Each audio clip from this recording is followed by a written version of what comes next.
Celebrating a history and a culture that for decades has had to live in the shadows. These Bolivians of African descent reclaiming their past and singing of freedom.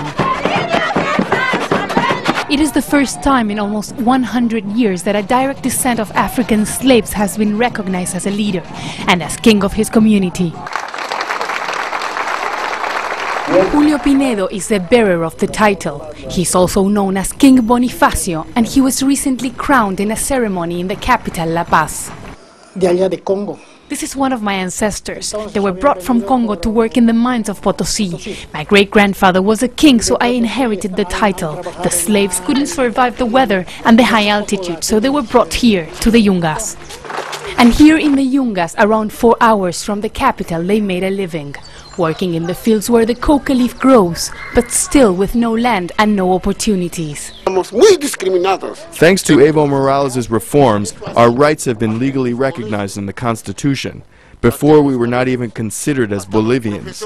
In the United States, they now have a black candidate to the presidency, but here, we were never able to achieve anything. For years, Bolivia's indigenous communities and anyone who wasn't white were left outside the country's power structure. Evo Morales, the country's first indigenous president, is changing that.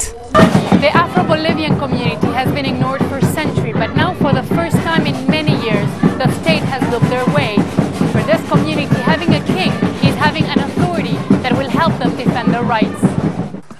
Alejandro grows the coca leaf and is campaigning to get to own the land he's working on. He's taking advantage of Evo Morales' socialist reforms and the government's plans to redistribute land. The government has said that they will redistribute all land that is not being used. All this area belongs to rich people that never come here. They don't even exploit it.